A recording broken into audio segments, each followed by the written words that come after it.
What's up? So I've been reading this old story or magazine article from way back, and there's some 1982 Sweet and Low commercial.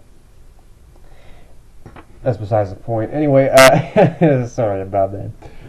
So I was reading this, and I left off at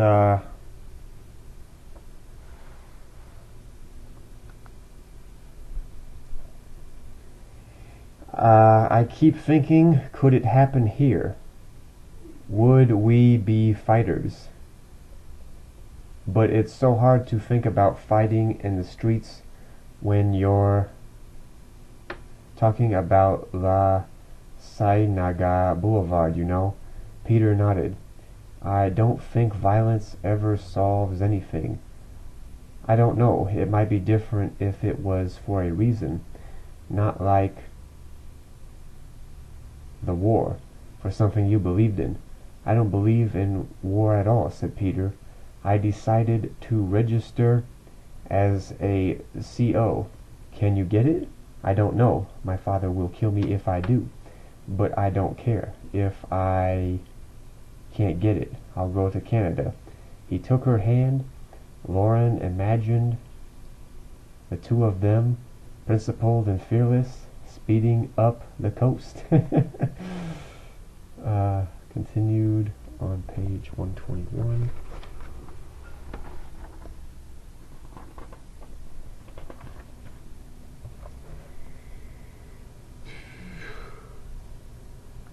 Speeding up the coast to or of Oregon, Washington, a moment of terror at the border,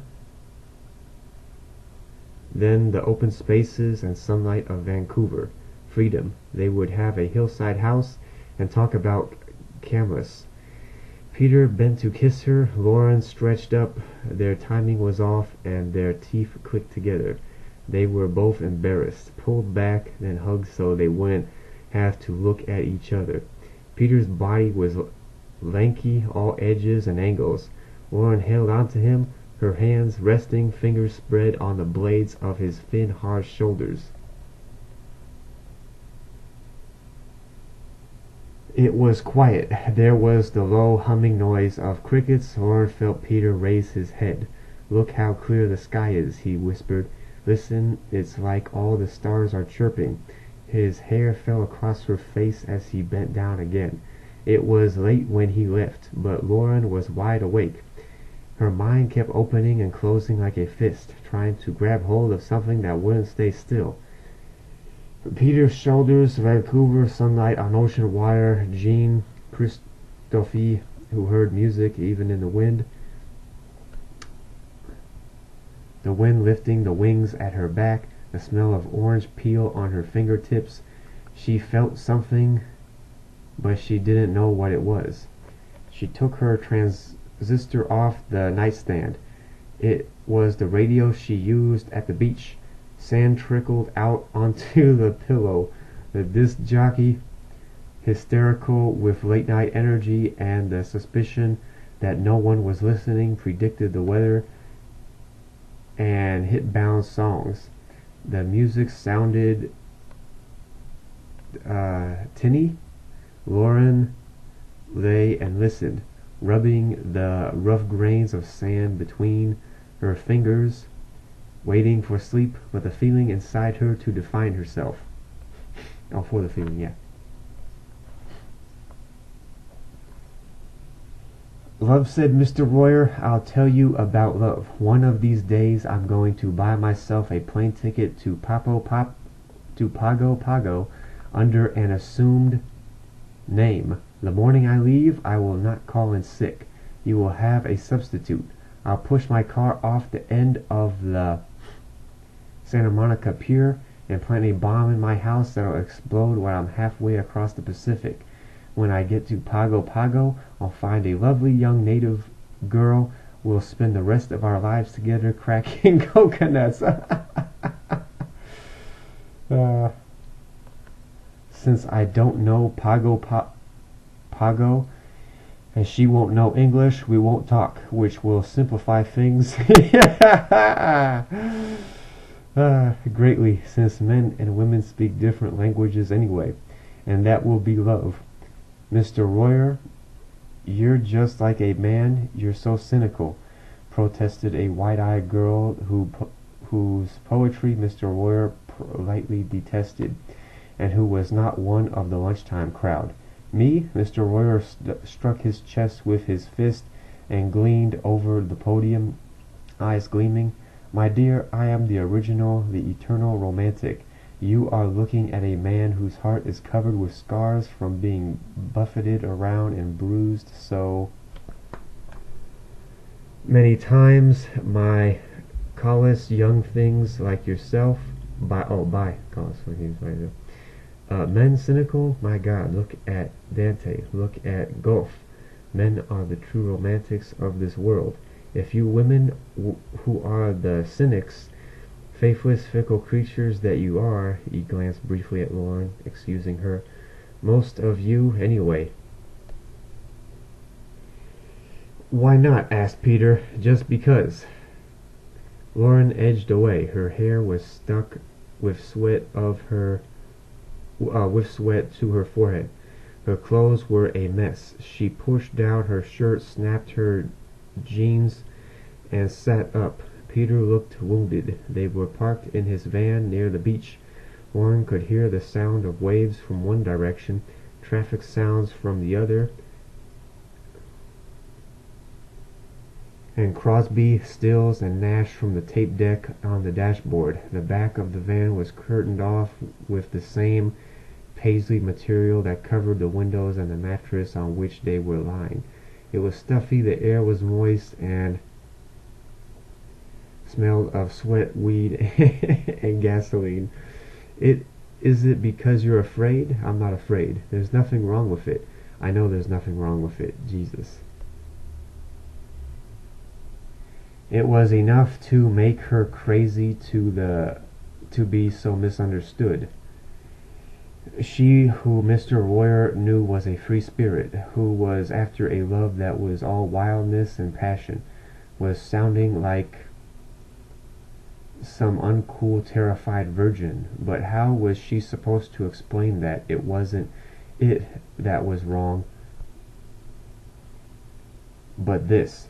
She couldn't explain to Peter that she still had no name for what she was waiting for, what she wanted, but what she knew it had nothing to do with this, with sweat and fumbling, bruises from elbows and knees that were too sharp, with Peter's fingers poking inside her and his penis twitching in her hand. Please, she said. Peter sighed and slumped back on the mattress, looking resigned and depressed. He lifted a joint and blew a careful, perfect smoke ring. Lauren reached up to it. It hung in the still air for a moment, a pale gray band encircling her finger, dissolving around it. Stephen Still's voice on the tape deck was soft and morose. 24 years ago I came into this life. Can you imagine being 24? Said Peter. Lauren shook her head and moved closer to him. He accepted the consolatory gesture. Neither can I. It seems so old. I wonder what we'll be like. I wonder where we'll be. They both were silent. Seeds burning in the joint made sharp popping sounds. When it went out, they didn't bother relighting it, but sat slumped together on the mattress holding hands, listening to the music and the waves as they stared off and tried to see the unimaginable in the clouded, smoky dark. Continued on page 244.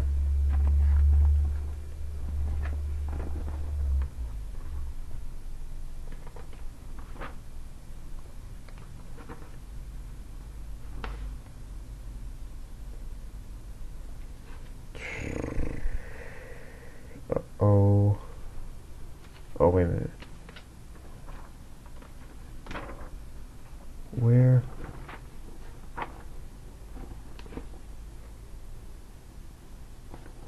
How can...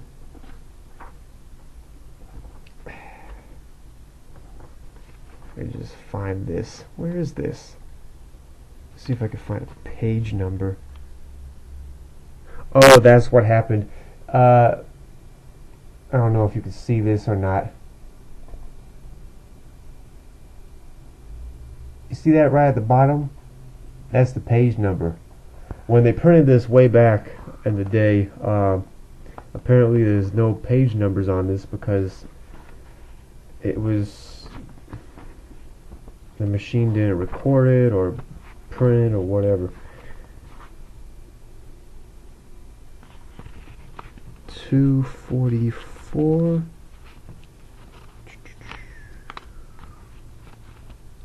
Let's see here. Is this it? Yeah.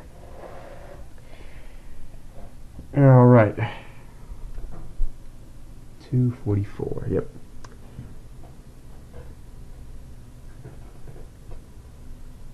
You know what scares me? Asked Lauren. Mr. Royer shook his head. They were alone in the classroom. That I'll end up ordinary, a plastic person. You are never going to be ordinary, Lauren, said Mr. Royer. Don't smile, but being extraordinary isn't the easiest thing in the world. Do you understand the responsibility it entails? I think so, she said, digging her fingernails into her palms to keep down another smile of embarrassment and joy. He means it. He believes in me. You've got to live to the fullest every moment, every day. Do everything, feel everything. It means keeping your eyes wide open, always drinking in life. It means unfolding those wings of yours and really taking off. You can fly, Lauren. It was as if the light had changed. The dusty classroom was gleaming. He was saying this to her. She could almost feel the wings stirring at her back, ready to beat against the air, carrying her into an expanse of endless possibility. I know, she said hesitantly. It's just that sometimes it's easier not to back out of things to avoid getting hurt, or let something go along to keep from hurting you, or from hurting someone else, you know? I know, he said quietly. How are you and young Peter getting on? She gave a tight smile. Don't worry about it, Lauren. You're a beautiful person. You'll make a wonderful lover.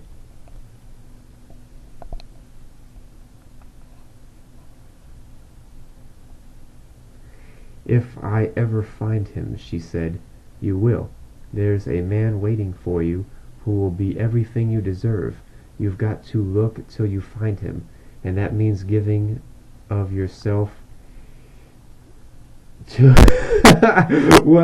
to a lot of people who won't be the right ones, who may even hurt you, because sooner or later you'll find the one. But no, listen to me.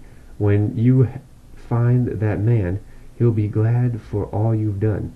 He'll get down on his knees and thank every other man who's ever been your lover or part of your life, because they will have made you into the woman he loves. He smiled. At least that's what I'd do. The bell rang. You know so much about things, Lawrence said. I don't know so much, said Mr. Royer. There was a pause. The hall began to fill with students. It's going to be lonely without you here next year. In May, the National Guard gunned down 4 students at a distant university. Someone lowered the school flag to half-mast, prompting a quick reprimand from the principal. We do not concern ourselves with outside matters, he said curtly. The flag went back up. Some students said that, according to the latest reports, idealism as well as students was dead. Alright, so I will continue reading this in the next one.